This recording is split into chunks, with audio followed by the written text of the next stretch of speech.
Ao ver que todo o dinheiro havia sumido da conta, li a mensagem do meu marido.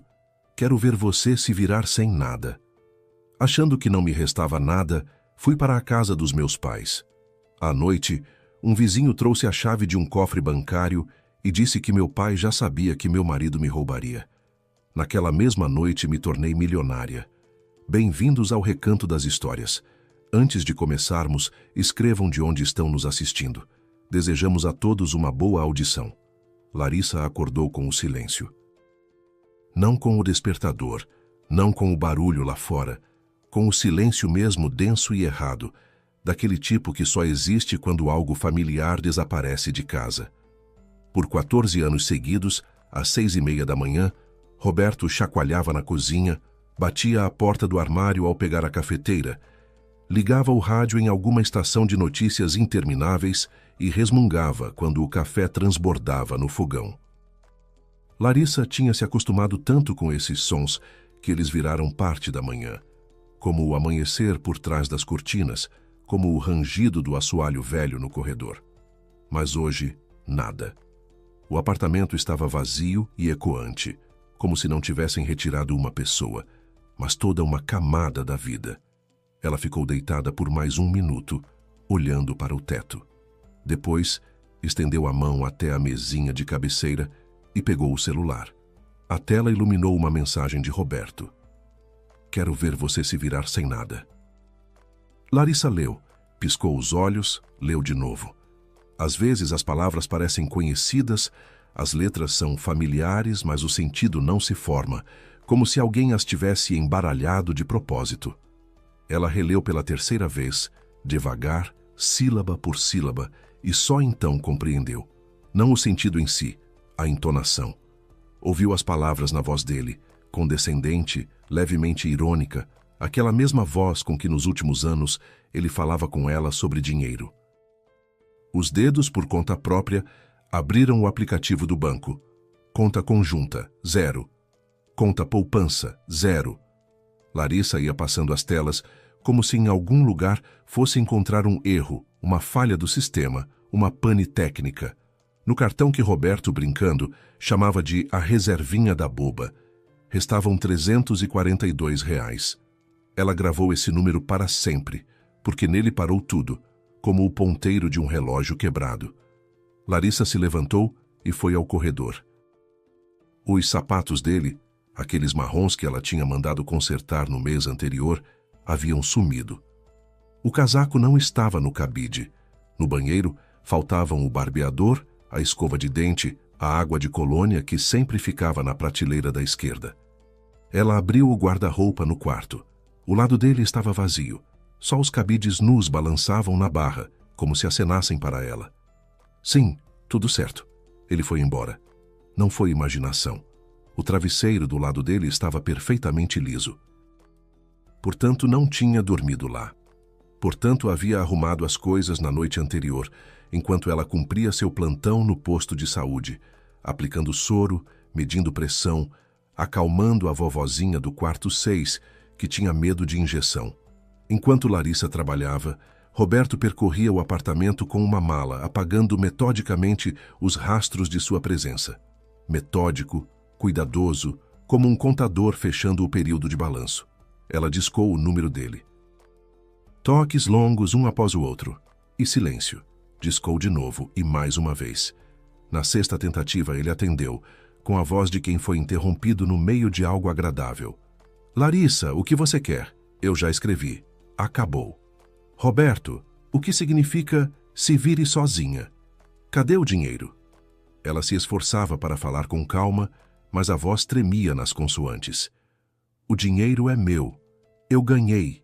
Eu levei. Você ficou pendurada no meu pescoço por 14 anos. Já é hora de crescer. Eu trabalhava tanto quanto você. Sou técnica de enfermagem. Todos os dias eu... Você é técnica de enfermagem ganhando cerca de um salário mínimo e meio. Ele interrompeu. E eu sou analista financeiro. Sinta a diferença, como se diz. Acabou. Estou ocupado. Toque curto. Larissa ainda ficou um bom tempo com o aparelho junto ao ouvido, parada no meio do corredor de camisola, ouvindo o silêncio morto no alto-falante. Lá fora transcorria uma terça-feira comum. Os vizinhos do andar de cima arrastavam cadeiras. No pátio, o cachorro de alguém latia. Na frente do prédio, um carro dava a partida. O mundo não percebeu que o teto havia desabado sobre ela. Ela voltou para a cozinha. No piloto automático, colocou a chaleira para ferver. Enquanto a água aquecia, abriu a geladeira, meio vazia, os restos da sopa de ontem na prateleira de baixo, uma embalagem de manteiga e 3 ovos. Roberto nunca comprava mantimentos.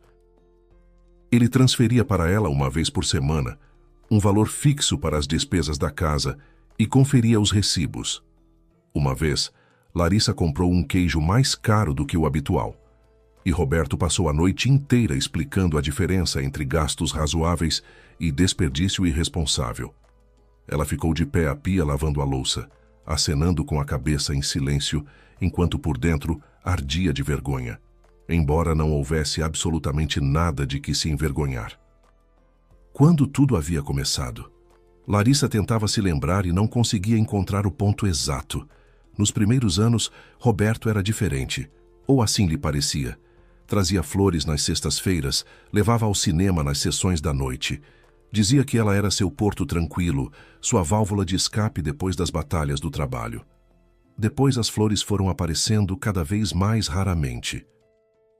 O cinema foi substituído por séries no sofá, e o porto tranquilo, silenciosamente, se tornou um terror tranquilo.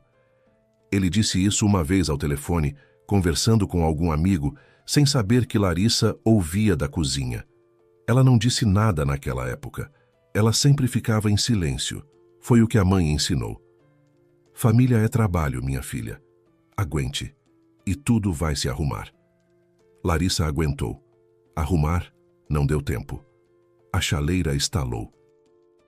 Ela despejou água fervente na xícara, esquecendo de colocar o chá. Olhou para a água transparente e sorriu de canto. Assim estava seu chá agora, vazio, como a conta no banco. R$ 342, 18 dias até o pagamento. Ao meio-dia, Larissa arrumou uma bolsa e foi para o interior. Indo, se for pensar bem, não havia nenhum lugar especial. As amigas estavam no trabalho, os parentes ficavam longe. E da mãe, que havia morrido 2 anos antes, restara uma casa numa pequena cidade do interior a uns 40 quilômetros da capital. Roberto a chamava de barraco. Dizia que dos pais pobres de Larissa, ela havia herdado só poeira e dor de cabeça com a papelada. Ela não discutia. Já havia desaprendido a discutir. O ônibus a deixou na virada do caminho, o resto a pé pela estrada de terra, passando pelas cercas de madeira, pelos quintais dos vizinhos, onde sobressaíam os caules secos do ano passado. O outono havia chegado frio. A chuva tinha parado havia pouco, e a terra ainda cedia molhada sob os pés. A casa ficava no fundo do terreno, atrás de um velho pomar, térrea, com a varanda inclinada e o telhado remendado ainda em vida do pai. O portão rangeu de um jeito tão familiar que a garganta de Larissa apertou. Por dentro cheirava a umidade e a algo inegavelmente materno, talvez a naftalina do casaco no guarda-roupa, talvez as ervas que a mãe secava no parapeito. Larissa clicou o interruptor. A lâmpada piscou, acendeu fraca e a contragosto. Na cozinha estava a chaleira da mãe, com flores desbotadas no costado. As cortinas amarelaram e afrouxaram. Sobre a mesa estava a toalha bordada em ponto cruz pela mãe nas noites de inverno. Larissa se lembrava de ter ficado sentada ali do lado, passando as linhas. Ela se sentou no banquinho, colocou as mãos sobre a mesa e chorou. Não em voz alta, não aos soluços. Baixinho como choram as mulheres adultas, que sabem que ninguém vai ouvir nem virá fazer carinho na cabeça. Ela não chorava pelo dinheiro, embora ter ficado sem um centavo numa única manhã fosse assustador. Chorava pela profundidade e pela duração do engano. 14 anos ao lado de um homem que a olhava e via um item de despesa.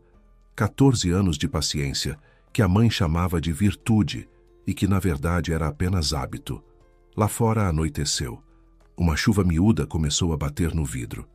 Larissa enxugou o rosto, tirou do armário o cobertor da mãe, áspero, xadrez, cheirando a vida de antes, e se deitou no velho sofá. As molas rangeram em lamento. Na cabeça giravam números: R$ 342, 18 dias até o pagamento, as contas em atraso da casa, os mantimentos. Havia alguma coisa na despensa, a mãe sempre mantinha reservas. E o silêncio, uma solidão completa, absoluta, ensurdecedora. A batida na porta soou por volta das 6 da tarde. Larissa estremeceu, ergueu-se do sofá. Não esperava ninguém e não havia dito a ninguém que viria. Com cuidado foi até a janela, afastou a beira da cortina. Na varanda estava um homem baixo e robusto, de uns 70 anos, com um casaco surrado, botas de borracha e um boné puxado sobre a testa. Larissa o reconheceu imediatamente. Seu Antônio, o vizinho a 2 casas de distância, que tinha sido amigo do pai nos últimos 30 anos. Juntos iam pescar, juntos consertavam a cerca, juntos ficavam sentados nos bancos à noite discutindo notícias e reclamando do tempo. Larissa, abre. A voz dele era rouca, mas suave. Vi que a luz acendeu. Então chegou. Então é hora. Larissa abriu a porta. Seu Antônio entrou, tirou o boné, olhou ao redor.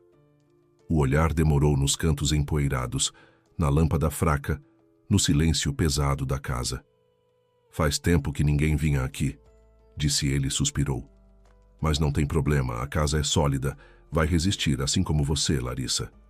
Seu Antônio, o que quer dizer é hora? Larissa não entendia. Ele se sentou à mesa na frente dela, abriu o casaco e enfiou a mão no bolso interno. Tirou uma chave plana de latão, velha, gasta, com um número gravado na cabeça. Seu pai me deu esta chave 2 meses antes de morrer, começou seu Antônio, colocando a chave sobre a mesa ao lado da chaleira da mãe. Me chamou uma noite, me sentou nessa mesma cadeira, serviu chá e disse: Antônio, você é meu único amigo de verdade. Tenho um pedido para você pelo resto da vida.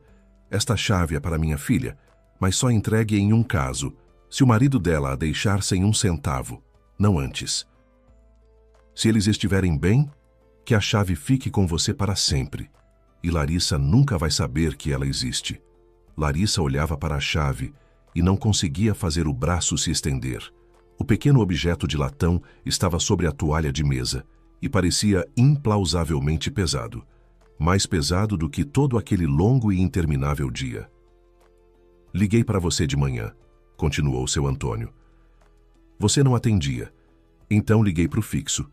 No apartamento da capital, ninguém pegou. Liguei de novo à noite, silêncio. E depois vi a luz acesa aqui e entendi. Chegou sozinha. Então aconteceu. Então o pai tinha razão. Razão em quê? O velho fez uma pausa. Esfregou a palma no joelho, um hábito de quando trabalhava na construção.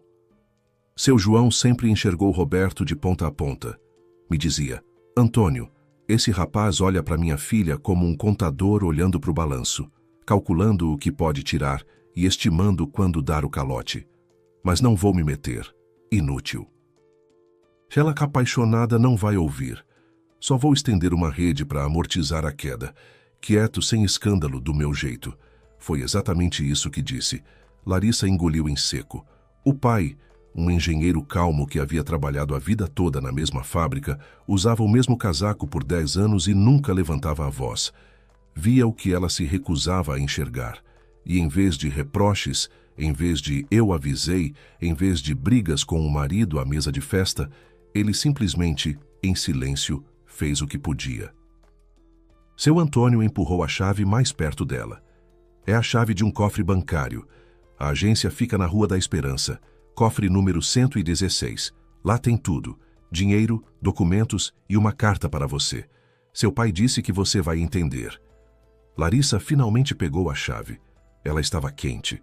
Do bolso do velho, de 30 anos de amizade, do amor de um pai que, como se constatou, não havia acabado com o último batimento do coração. Larissa apertou a chave na palma e a pressionou contra o peito. Seu Antônio, ela sussurrou. Por que ele não me disse isso em vida? Diretamente? E você teria ouvido? Seu Antônio a olhou de frente, sem pena, mas com compreensão. Ele tentou. Uma vez no seu aniversário, 3 anos atrás. Lembra? Larissa lembrava. O pai a tinha levado para a cozinha e começado a dizer alguma coisa sobre Roberto. E ela o interrompeu. Pai, não se meta na nossa família. Ele ficou em silêncio, acenou com a cabeça e não voltou mais ao assunto. Nunca mais.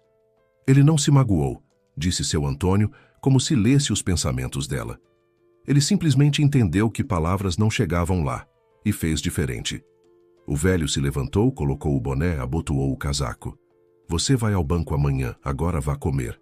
Minha mulher fez salgadinhos, eu trago. E não discuta. Está escrito na sua cara que você não colocou nada na boca desde manhã. Ele foi embora. E Larissa ficou à mesa com a chave de latão numerada na mão. Lá fora a chuva tinha virado garoa, e as gotas escorregavam pelo vidro em trilhas lentas. Ela olhava para a chaleira da mãe, para a toalha bordada, para a fotografia na parede. Pai e mãe, jovens na varanda dessa mesma casa, com aquelas expressões de quem tem a vida toda pela frente.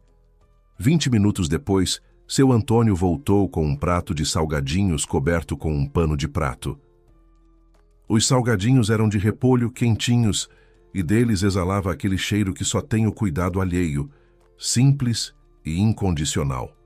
Larissa mordeu, mastigou, e só então percebeu o quão desesperadamente estava com fome. À noite, ela não dormiu. Ficou deitada no escuro sob o cobertor da mãe, ouvindo o gemido da velha casa, o vento sacudindo as venezianas, e pensava no pai. Quieto, discreto, 10 anos com o mesmo casaco, e ao mesmo tempo enxergava as pessoas de ponta a ponta, planejava anos à frente e sabia amar de um jeito que esse amor funcionava mesmo depois da morte.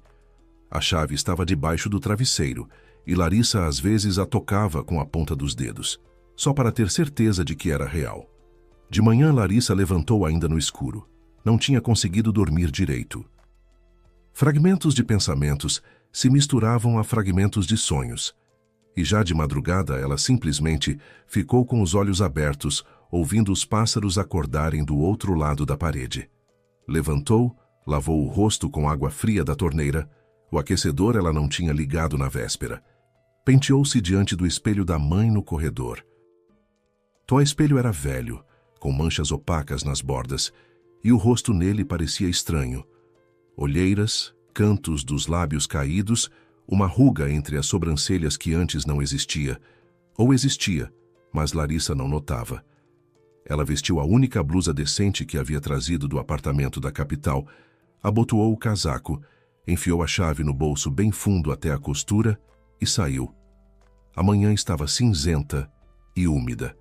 A terra, depois da chuva da véspera, cedia sob os pés. Na calçada da casa de seu Antônio havia luz na janela da cozinha. O velho acordava com o alvorecer, hábito dos tempos de fábrica. Larissa não entrou, só acenou com a mão por via das dúvidas, caso ele estivesse olhando pela janela. Até a capital foi de ônibus, depois pegou um micro-ônibus. No micro-ônibus cheirava a gasolina e ao bolinho de alguém. A mulher no assento ao lado falava ao telefone, discutindo o preço da batata. Um dia comum, uma cidade comum, pessoas comuns, cuja vida não havia virado do avesso numa única manhã. A agência do banco na Rua da Esperança era exatamente como ela havia imaginado.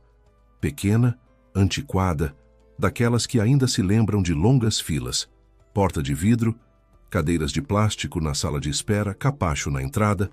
Atrás do balcão havia uma mulher de uns 45 anos com colete de farda e um rosto cansado, mas educado. Larissa se aproximou, colocou no balcão o documento de identidade e a chave. As mãos tremiam visivelmente e ela as escondeu embaixo do guichê para não se trair. Cofre 116, disse ela. Sou herdeira. Aqui estão os documentos. A funcionária conferiu o documento, cotejou os dados, ligou para algum número interno.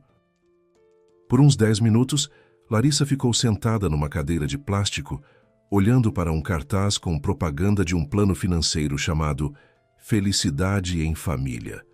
Um casal perfeito, 2 filhos, um Golden Retriever. Uma imagem ideal que dava um leve enjoo. Por fim, a levaram para baixo, ao cofre. Porta pesada, fileiras de caixas de metal, cheiro de metal e frescor. O cofre 116, médio, nem pequeno nem grande. O funcionário inseriu a chave do banco. Larissa, a sua. 2 voltas. Um clique. Dentro havia 3 itens. Um envelope lacrado de papel grosso com a inscrição para a filha, em letra grande e firme do pai. Uma pasta de papelão espessa presa com um elástico e uma pasta de couro pequena amarrada com barbante. Larissa pediu uma sala separada. Deram-lhe um minúsculo escritório. Mesa, cadeira, luminária, copo d'água. Ela se sentou, colocou tudo à frente e ficou por alguns segundos apenas olhando. O envelope com a inscrição para a filha estava por cima e, pela letra do pai, cuidadosa, levemente inclinada, com um floreio característico, ardeu no nariz. Ele também assim assinava os cartões de Natal. Para a filha, de papai. Sempre para a filha, não Laricinha, não Larissa. Mas exatamente assim, solene e um pouco antiquado. Ela abriu o envelope. Dentro havia 2 folhas escritas dos 2 lados. Larissa as abriu sobre a mesa, pressionou com a palma e começou a ler. Larissa, minha querida filha, se você está lendo esta carta, é porque o Antônio cumpriu sua promessa. E porque aquele que você chama de marido finalmente mostrou seu verdadeiro rosto. Não vou dizer, eu avisei. Você não teria ouvido de qualquer forma. E não te culpo. O amor é cego, e a criação da sua mãe te ensinou a suportar. Mas agora não é mais preciso suportar. Larissa parou, respirou fundo. A lâmpada zunia acima da cabeça. Do outro lado da parede, alguém andava. Chaves tilintavam. Ela continuou. Você sabe que trabalhei a vida toda na fábrica, mas você não sabe que anos atrás, quando a fábrica foi privatizada, recebi uma participação, 3% das ações. Na época parecia papel velho, papéis com carimbos que não valiam nada. Todo mundo vendia suas cotas por uma ninharia. Quem por uma caixa de cerveja, quem por um saco de arroz, quem por dinheiro vivo em envelope.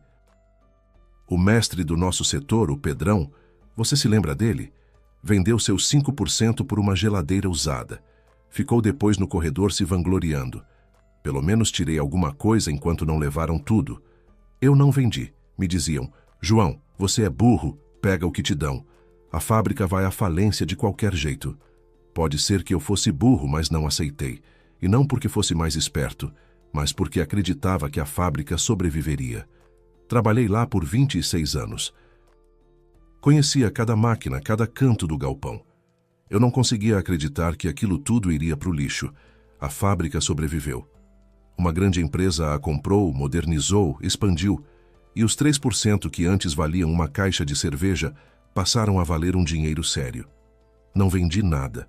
Todo ano eu recebia dividendos e eu os guardava aqui, neste cofre. Sua mãe sabia, mas ninguém. Larissa virou a folha. Os dedos estavam gelados, embora na sala fizesse calor. Clarissa, eu não juntei esse dinheiro pelo dinheiro em si. Juntei por você, para o dia que eu esperava que nunca chegasse. Mas se você está lendo isto, esse dia chegou. E você precisa saber, você não está sozinha. Você nunca esteve sozinha.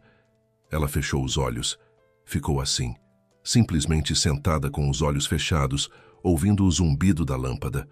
Depois abriu a pasta. Dentro havia documentos cuidadosamente guardados em plásticos transparentes, cada um identificado à mão. Extratos das contas de dividendos dos últimos 15 anos. Certificado de acionista, em nome de João Ramos. Contrato de herança com firma reconhecida em cartório. Laudo atualizado de avaliação da participação. Feito 6 meses antes da morte do pai. Com carimbos, assinaturas e data. Larissa folheou até a página de resumo. 23 milhões de reais. Valor de mercado da participação de 3%, numa empresa que havia muito, deixara de ser uma fábrica moribunda e se tornara uma produção moderna e em pleno funcionamento. Abaixo, uma linha separada. Dividendos acumulados em conta especial. R$ 4.800.000. Larissa leu o número, não compreendeu, leu de novo. 23 milhões. O valor da participação que o pai preservara por 30 anos, quando todos ao redor vendiam suas ações por ninharia. 30 anos de paciência. 30 anos de fé silenciosa numa fábrica que podia ter fechado 100 vezes, mas resistiu. Ela desviou o olhar para o copo d'água, para a parede, para suas próprias mãos, como se verificasse que não estava dormindo, que aquele pequeno escritório com a lâmpada zunindo era real, e o papel sob os dedos era real, e os números nele não eram um erro. Seu pai, o homem que usou o mesmo casaco por 30 anos, que remendava o telhado sozinho porque poupava o dinheiro do pedreiro, que nunca na vida jantou num restaurante, havia lhe deixado 23 milhões de reais. Porque não vendeu uns papéis por uma caixa de cerveja. Porque acreditava na sua fábrica e porque amava sua filha tão profundamente que se preparou para salvá-la mesmo depois de sua própria morte. Larissa ficou uns 5 minutos sem se mover. Depois respirou fundo, enxugou os olhos com o dorso da mão e abriu a pasta mais adiante. Abaixo dos documentos societários havia uma segunda pilha de papéis presa por um elástico separado. Na folha de cima, com a letra do pai, sobre o marido, para dias difíceis. Larissa desatou o elástico. As mãos ainda tremiam, mas já não de medo, de outra coisa, algo afiado, parecido com raiva, só que mais frio.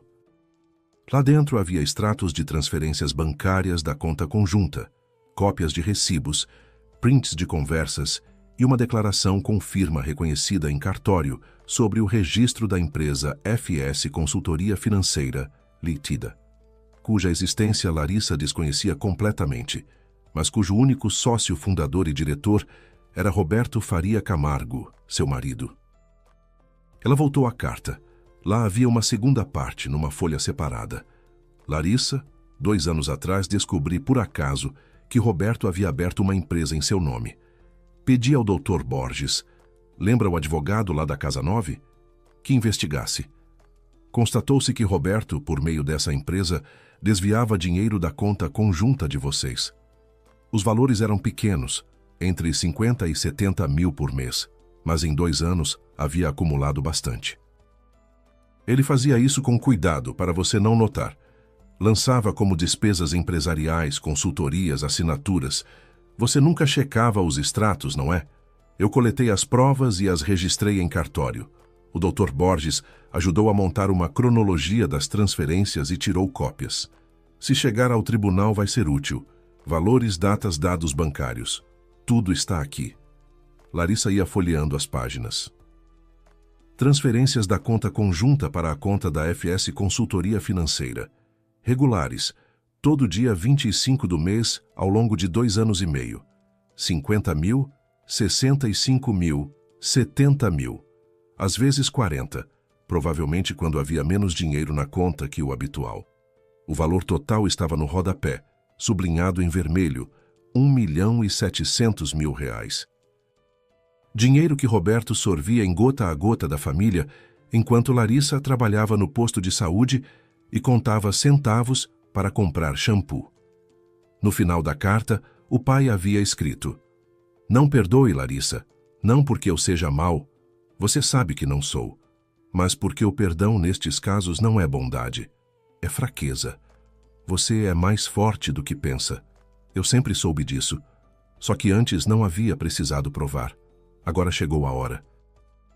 Perdoe-me por não ter conseguido te proteger desse homem, mas ao menos pude te preparar para o dia em que ele mostrasse quem é, seu pai." Larissa dobrou os papéis de volta para a pasta, devagar, folha por folha, como o pai os havia guardado. Amarrou o elástico, recolocou a carta no envelope, ficou mais 1 minuto sentada em silêncio no pequeno escritório, olhando para a parede à sua frente. Depois levantou, reuniu tudo na bolsa e saiu do banco. Lá fora brilhava o sol, o primeiro em 3 dias. Larissa parou na escada, franziu os olhos com a claridade e respirou o ar com cheiro de asfalto molhado e algo primaveril, indefinível. Por dentro, Onde ainda ontem havia vazio e medo, subia devagar outro sentimento. Não alegria, não. Alegria ainda estava longe. Era antes uma resolução pesada e fria. Como a fundação que se concreta antes de uma construção. Ainda não há nada erguido, mas a base já existe, e nela dá para se firmar. Ela não ligou para Roberto, não ligou para as amigas, não publicou nada nas redes sociais. Em vez disso, fez o que o pai faria no lugar dela. Pegou o celular e foi procurar um advogado. A doutora Márcia Teixeira, advogada especializada em direito de família e patrimonial, atendia no terceiro andar de um centro empresarial, um prédio sem graça, espremido entre uma farmácia e uma loja de material hidráulico. Larissa subiu as escadas. O elevador não funcionava e encontrou a porta com uma plaquinha discreta. Doutora Márcia Teixeira, advogada. Por dentro era apertado, mas limpo. Mesa, 2 cadeiras para visitantes, estante com pastas até o teto, no parapeito uma violeta num vaso e uma xícara de chá frio. A doutora Márcia devia passar dos 50. Cabelo curto, óculos de armação fina, paletó escuro austero. Falava como se cada palavra custasse dinheiro. Sucinto, preciso, sem rodeios. Ouviu Larissa sem interromper. Depois pegou a pasta com os documentos e ficou 20 minutos examinando-a em silêncio, fazendo anotações nas margens com um marcador amarelo. Por fim, ergueu os olhos. Então, Larissa, a sua situação não é apenas boa, é excelente, mas somente se não cometermos nenhuma bobagem. Que bobagem? Primeira, ligar para o marido e dizer que agora você é rica. Segunda, ameaçá-lo de processo por telefone. Terceira, publicar qualquer coisa na internet. Nem uma postagem, nem uma insinuação. Precisamos de silêncio, tempo e um plano claro. A doutora Márcia espalhou os documentos em leque sobre a mesa, com um gesto preciso, como quem embaralha cartas. A herança do seu pai é sua propriedade pessoal. Não bem adquirido em conjunto, não bem comum, somente seu. Roberto não tem direito algum sobre ela, mesmo que vocês ainda sejam formalmente casados. Ações, dividendos, cofre, tudo lhe pertence, e somente a você. Esse é o primeiro trunfo, e não o mostramos até o final. Ela apontou o marcador para a pilha de extratos da FS Consultoria Financeira. O segundo trunfo são essas transferências. Seu marido, ao longo de 2 anos e meio, sistematicamente desviou recursos da conta conjunta para a empresa dele. Isso configura a administração desonesta dos bens do casal. Na divisão em caso de divórcio, o juiz leva isso em conta e pode reduzir a parte dele, e ainda podemos cobrar esses valores numa ação separada. Dependendo do que o perito constatar, isso pode ter desdobramentos além da esfera cível.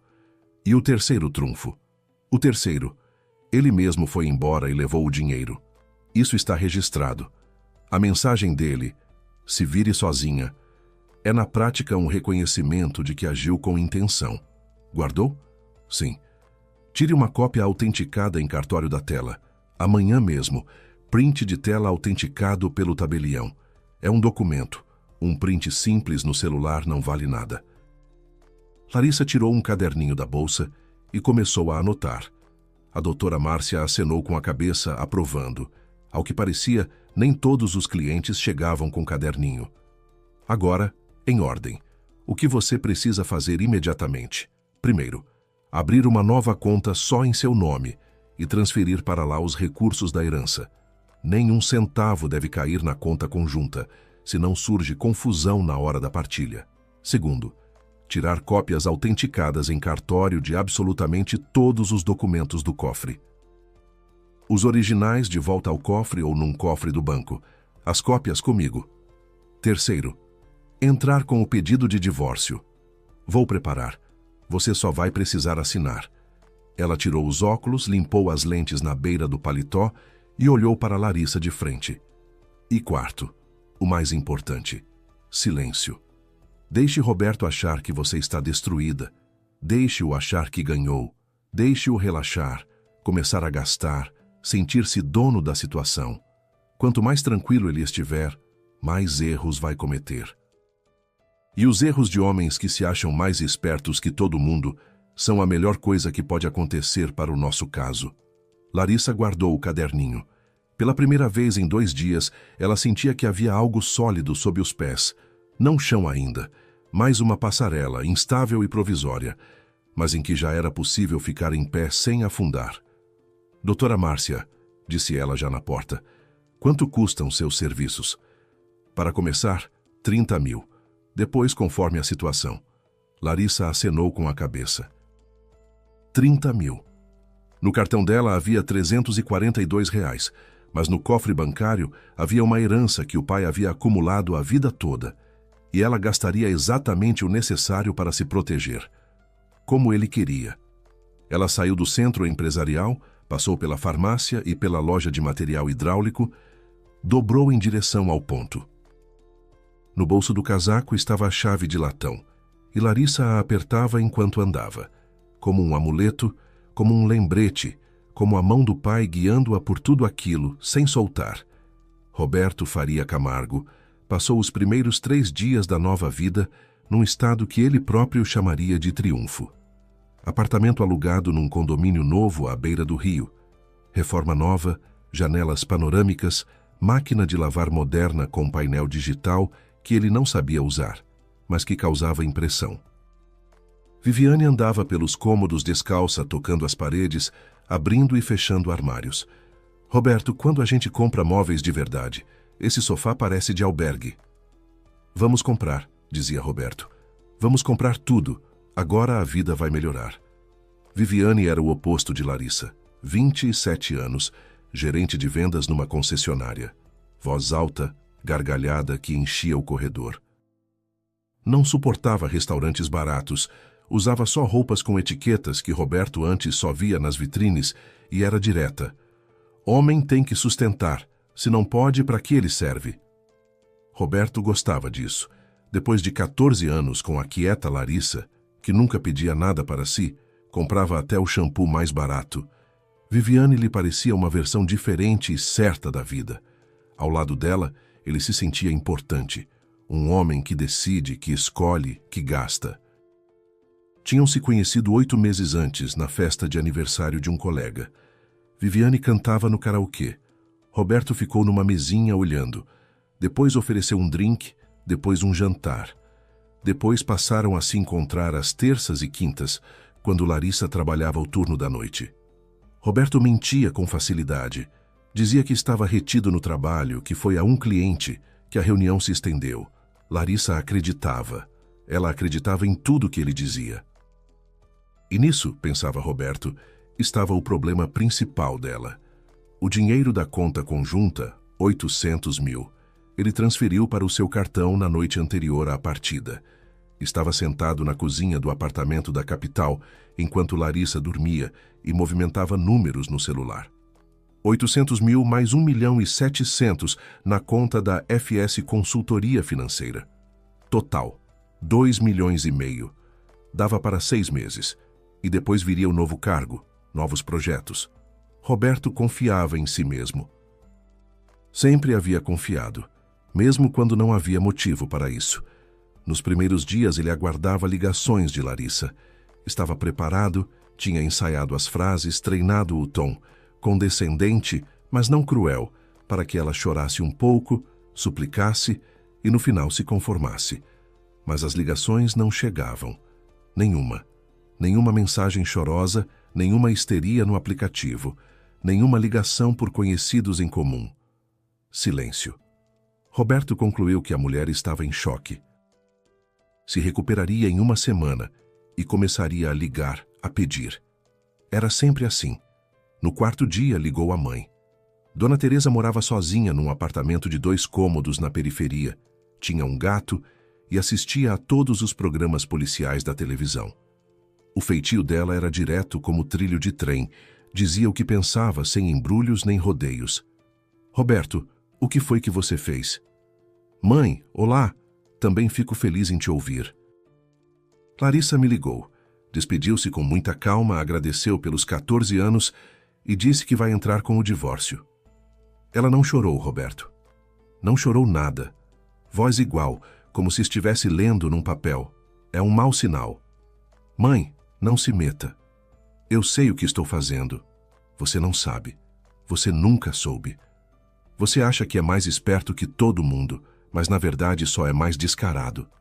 E meu filho, não é a mesma coisa.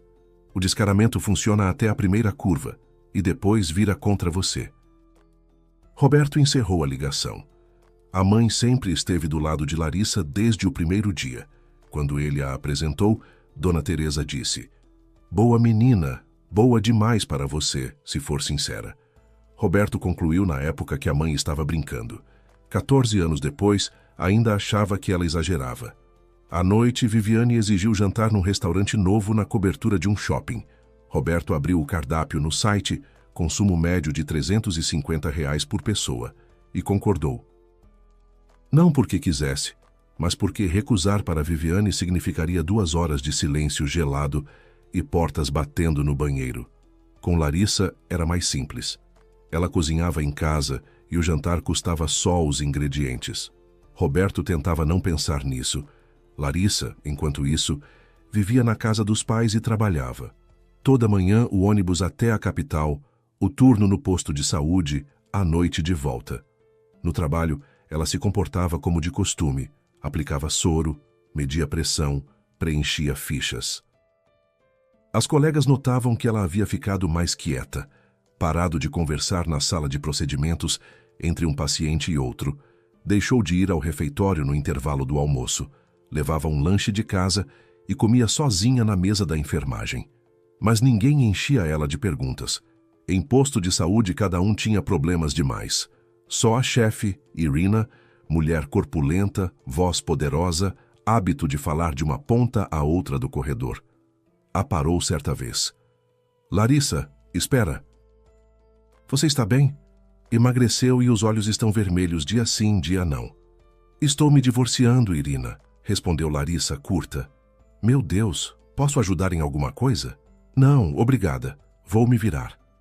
Irina ficou parada, olhou para as costas dela, balançou a cabeça e foi para sua sala. No posto todos sabiam. Se Larissa disse que vai se virar, ela se vira. Ela era daquelas que não reclama, não transfere e não pede 2 vezes. Talvez fosse por isso que havia aguentado Roberto por tanto tempo. Estava acostumada a carregar em silêncio, sem mostrar o quanto pesava. Depois do trabalho, às consultas com a doutora Márcia, a advogada a recebia à noite, depois dos clientes do horário regular. E cada vez a encontrava da mesma forma: xícara branca de chá, marcador amarelo, pasta com anotações. O trabalho seguia metodicamente. A doutora Marcia montou uma cronologia de todas as transferências de Roberto para a FS Consultoria Financeira. Uma tabela de 3 páginas com datas, valores e descrições de pagamento. Preparou uma notificação extrajudicial. Enviou ao banco uma solicitação de extrato completo da conta conjunta nos últimos 3 anos. "O banco vai responder em até 10 dias úteis", dizia ela, fazendo uma anotação na agenda. "Nesse tempo terminamos de formalizar a herança e abrimos sua nova conta. Nada com pressa, nada forçado. Deixe seu marido viver tranquilo. Deixe-o gastar. Quanto mais gastar agora, menos vai poder esconder depois." Paralelamente, Larissa cuidava da herança. O tabelião para quem a doutora Márcia a encaminhou era um homem de meia idade com barba e olhos pacientes, do tipo que não apressa e não faz perguntas desnecessárias. Formalizou o inventário, autenticou cópias de todos os documentos do cofre e explicou o procedimento para a transferência dos direitos de acionista. Separadamente veio um avaliador que confirmou o valor da participação: R$ 23 milhões, valor de mercado na data atual. Um advogado especializado em direito societário, um rapaz jovem em paletó amassado, explicou que a participação podia ser vendida ou mantida, recebendo os dividendos. "Em torno de 2 milhões por ano", disse ele, folheando os relatórios da empresa. "Estável, nos últimos 5 anos sem oscilações. A fábrica funciona, tem pedidos, a gestão é boa." Eu, no seu lugar, não venderia. Larissa decidiu não vender. O dinheiro dos dividendos acumulados, Os 4.800.000 que o pai havia guardado ao longo de 30 anos, ela transferiu para um novo fundo de investimento em renda fixa num banco sólido. Junto com o valor da própria participação, os 23 milhões, a herança totalizava quase 28 milhões de reais, uma soma que ainda fazia a cabeça de Larissa girar. Quando a atendente de caixa viu o valor da transferência, levantou os olhos para Larissa, uma mulher de casaco simples, bolsa surrada e mãos com marcas de luvas cirúrgicas, e piscou quase imperceptivelmente. Larissa sustentou o olhar. Ela já estava começando a se acostumar com a ideia de que a realidade é mais complexa do que parece por fora. Nas noites, depois de tudo, ela voltava para a casa no interior. A casa a recebia em silêncio, mas já não um silêncio vazio, e sim algo próprio, habitado. Larissa ligava a luz, colocava a chaleira, sentava à mesa. Às vezes apenas ficava sentada, ouvindo a casa ranger e estalar, como se conversasse com ela. Seu Antônio vinha toda noite, ora com um pote de leite, a vaca da vizinha Zélia, fresquinho de manhã, ora com um prato de salgadinhos. Minha mulher fez, não sei o que fazer com tanto. Ora simplesmente para tomar chá e conversar.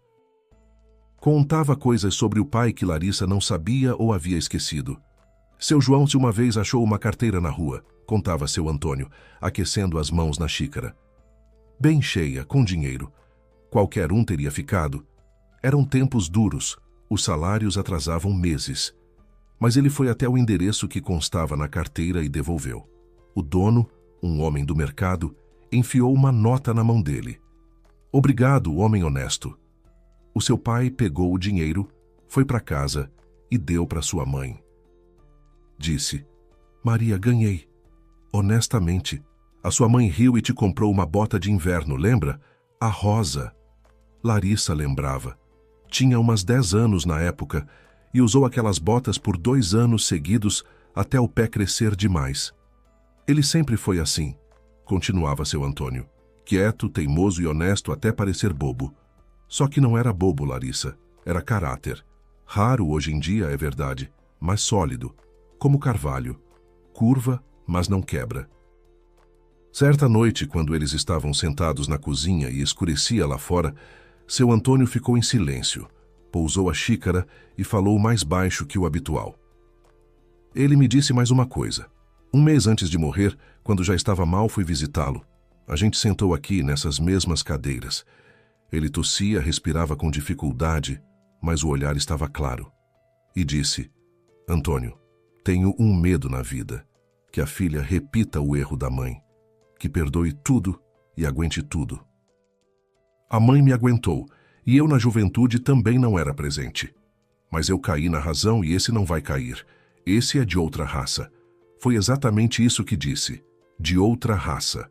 E completou: se eu agora for falar com ela, só vou piorar. Ela é teimosa que nem eu. Vai dizer: não se meta, pai. E eu não vou me meter, mas vou deixar uma chave com você, por via das dúvidas. Tomara que não precise. Larissa ouvia e sentia que algo dentro dela ao mesmo tempo doía e se fortalecia. Como um osso quebrado soldando, doloroso, mas a cada dia mais sólido. Ela ficava quieta, só acenava com a cabeça, e seu Antônio não exigia palavras. Era daqueles que entendem o silêncio melhor do que a fala. Passaram-se 3 semanas. Larissa vivia pela rotina. Trabalho, advogada, casa, nada supérfluo, nenhuma ligação para Roberto, nenhuma palavra para conhecidos. A doutora Márcia estava satisfeita. Você é a cliente ideal, Larissa. Silenciosa e disciplinada. São raras. E então Roberto começou a ficar nervoso. O primeiro sinal foi uma notificação do banco. Está em andamento uma verificação na conta conjunta a pedido do segundo titular. Roberto leu a mensagem na tela do celular e sentiu algo se apertar desagradavelmente sob as costelas. Verificação. Pedido. Isso significava que Larissa não estava simplesmente sentada chorando. Ela estava fazendo alguma coisa, algo que ele não tinha previsto. 2 dias depois, ligou Fábio, ex-colega do departamento de análise. Roberto, olha, aconteceu uma coisa estranha.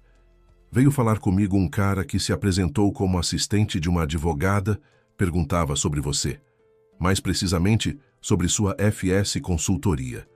Queria saber quando foi registrada, qual é a atividade, se tem movimentação. Não disse nada, claro, mas você tome cuidado. Alguém está cavando. Roberto desligou e ficou 1 minuto imóvel.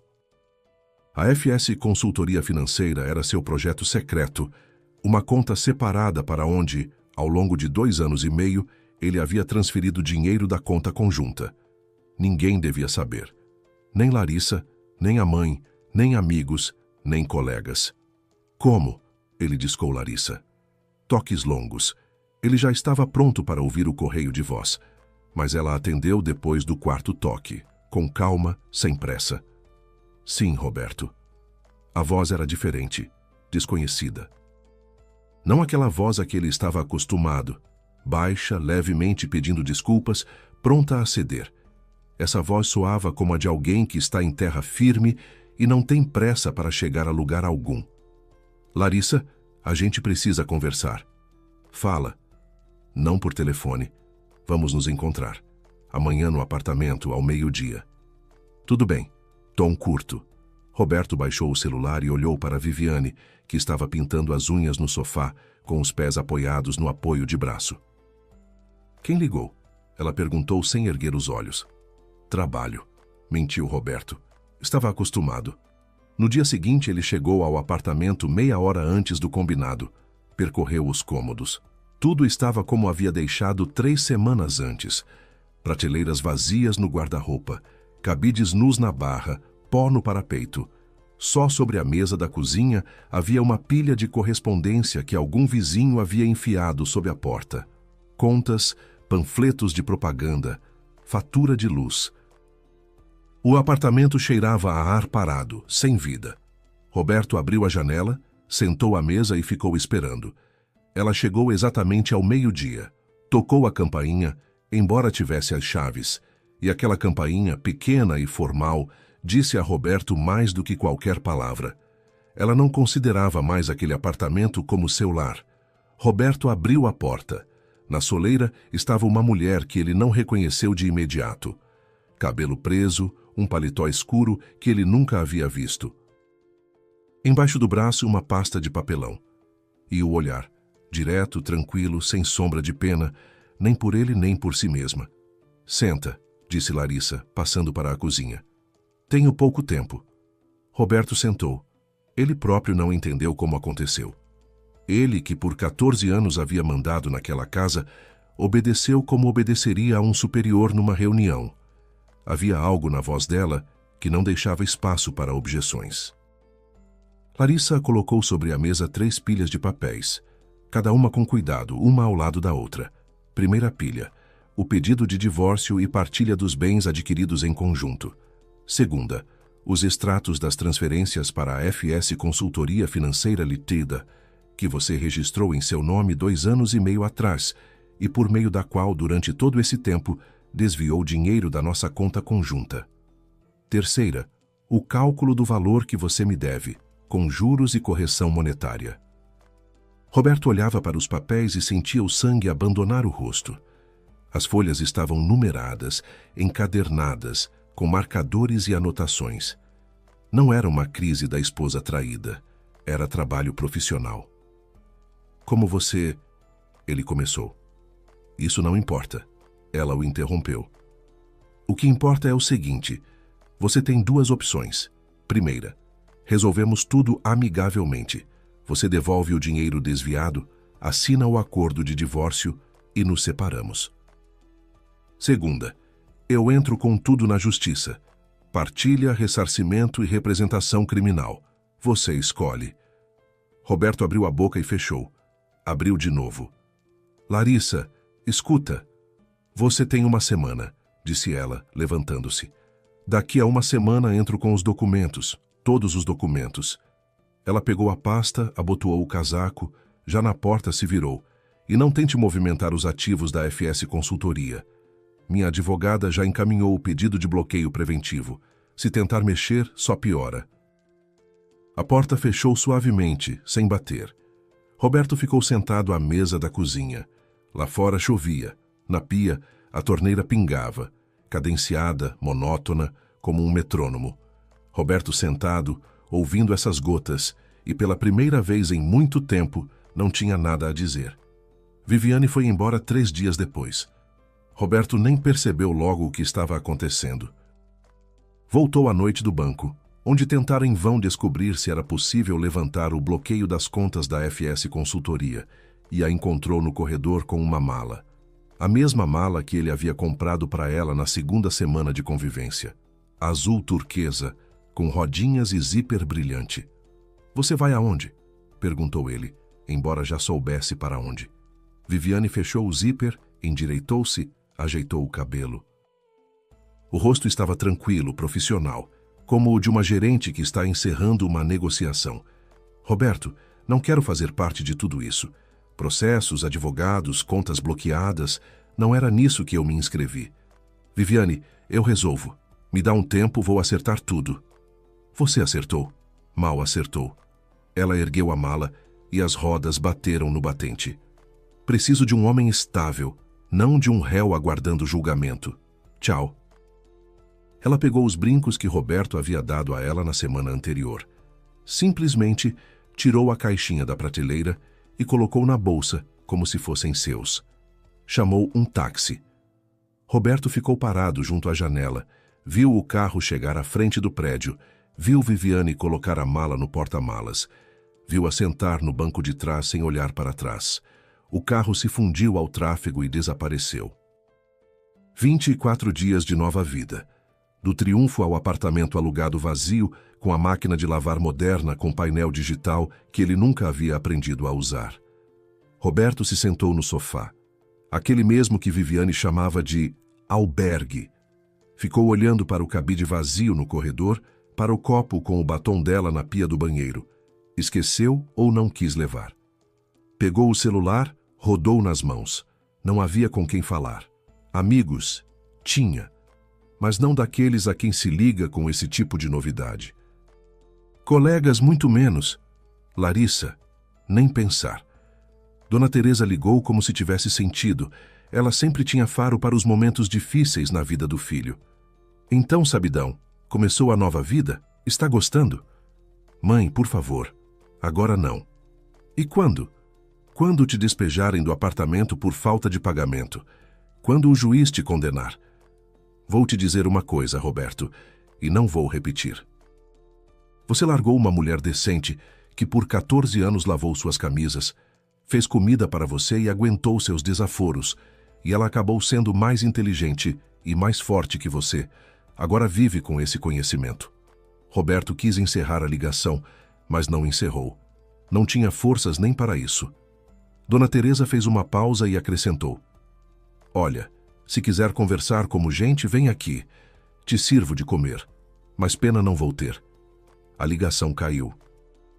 Roberto colocou o celular no sofá, recostou-se e fechou os olhos.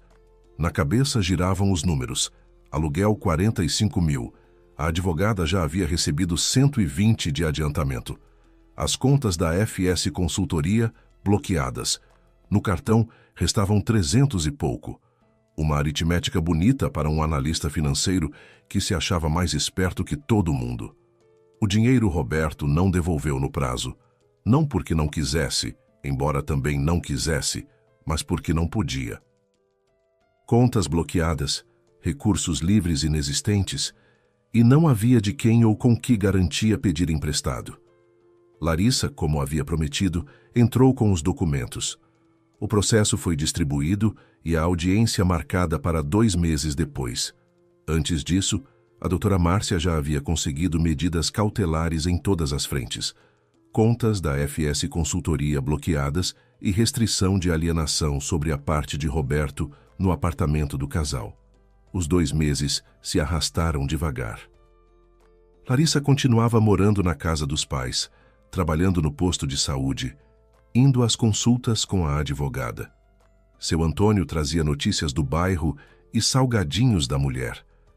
E essas noites na cozinha da mãe, com chá da chaleira das flores, se tornaram para Larissa uma espécie de apoio.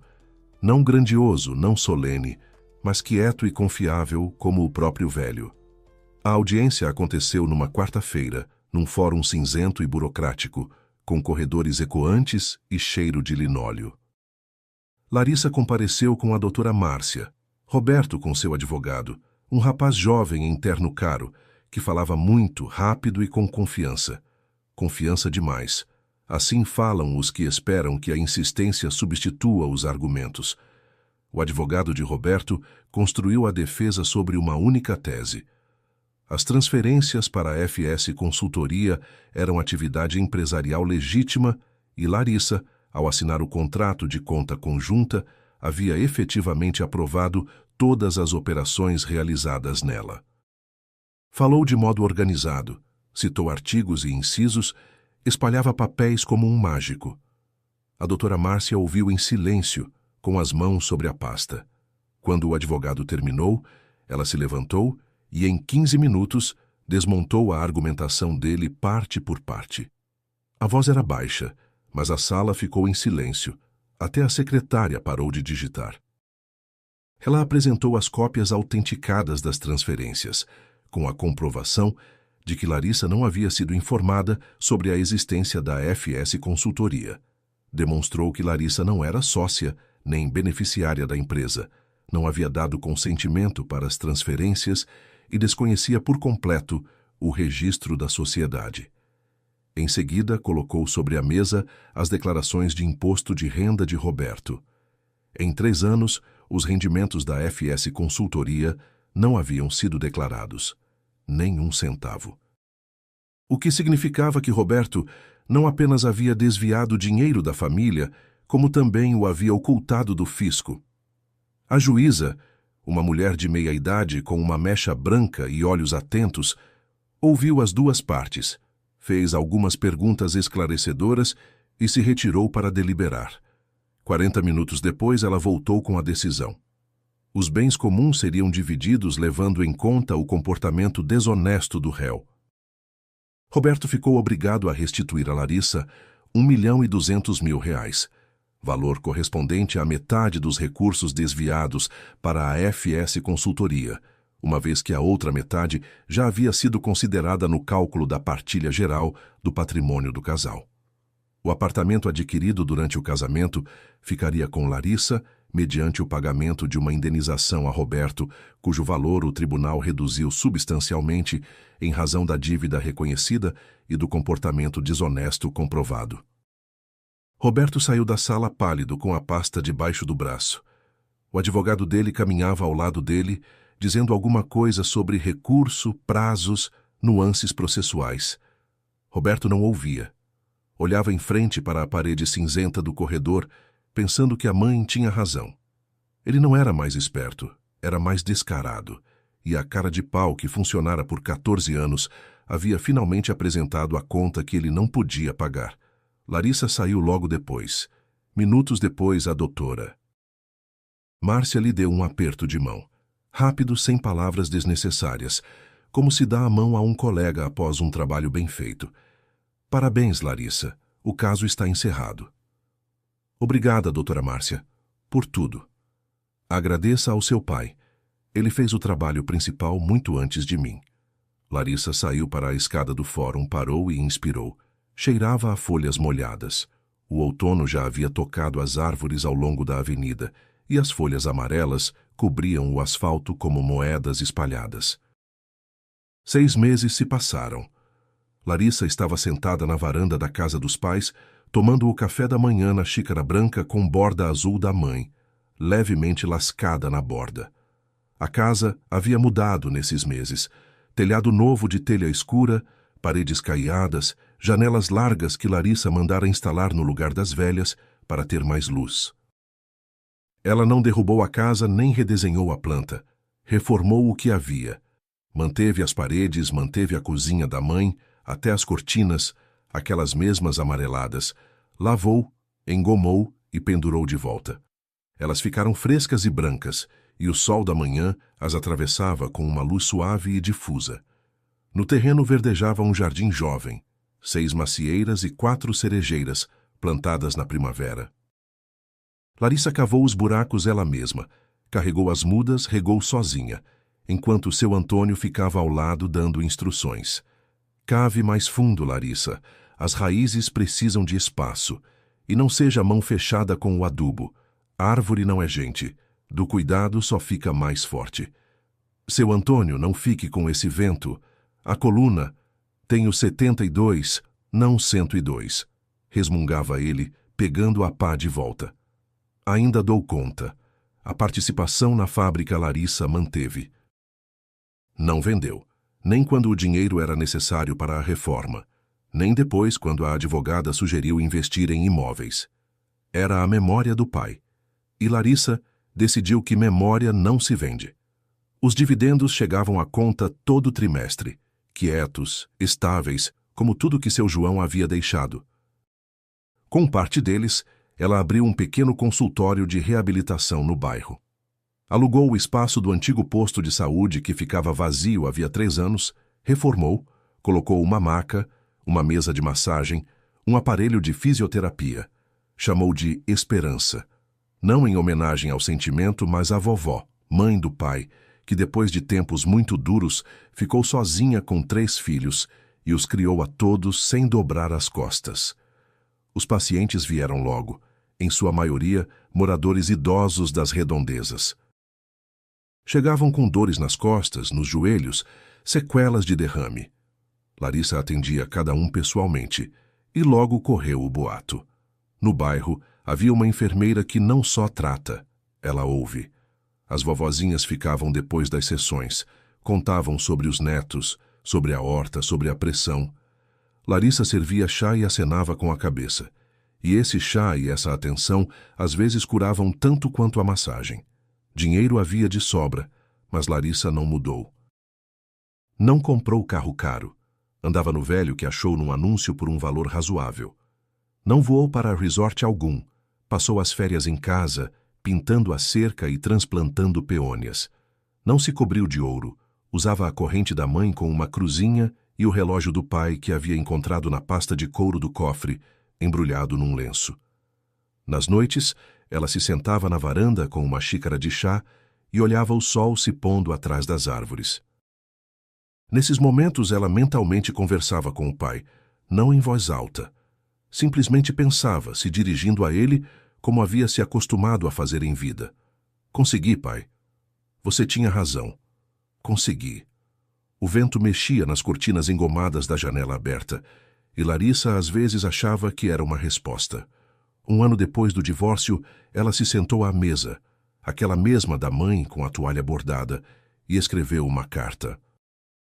Não eletrônica, não por mensagem, de verdade à mão numa folha de papel, com a caneta que havia encontrado na gaveta da mesa do pai. Pai, você não me deixou dinheiro, você me deixou uma lição. Uma lição de que amor não é paciência, amor é proteção. Você me protegeu mesmo quando não estava mais aqui. Você sabia que eu ficaria em silêncio por tempo demais, e se preparou. Não para que eu caísse mais suavemente, mas para que eu me levantasse. Mãe dizia, aguente e tudo se arruma. Você dizia diferente, você dizia não aguente, prepare-se. Você tinha razão. Me perdoe por ter entendido tarde demais. Chamei o consultório de Esperança em homenagem à vovó. Ela aprovaria, me parece. Ela também certa vez endireitou as costas e seguiu em frente. Aparentemente isso é hereditário. Não o dinheiro, não as ações, mas essa capacidade de não se quebrar. Te amo, pai. Obrigada pela chave. Larissa dobrou a carta, colocou na caixinha de madeira da mãe, de tampa entalhada, e pôs na prateleira ao lado da fotografia. Na foto, o pai estava em frente à entrada da fábrica.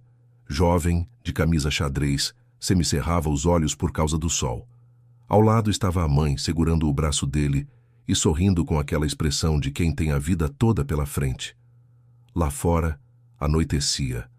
No bairro as luzes se acendiam, amarelas, quentes, uma por uma em cada casa. Seu Antônio acenou do outro lado da cerca, o que significava que a mulher havia feito mais salgadinhos e ele estava trazendo o prato coberto com o pano de prato.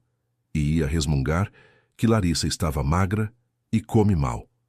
Ela sorriu, jogou o casaco sobre os ombros e saiu para a varanda. A noite estava quieta, cheirava a flor de macieira e terra fresca. Em algum lugar atrás das casas latia um cachorro. Na casa do vizinho tocava um rádio.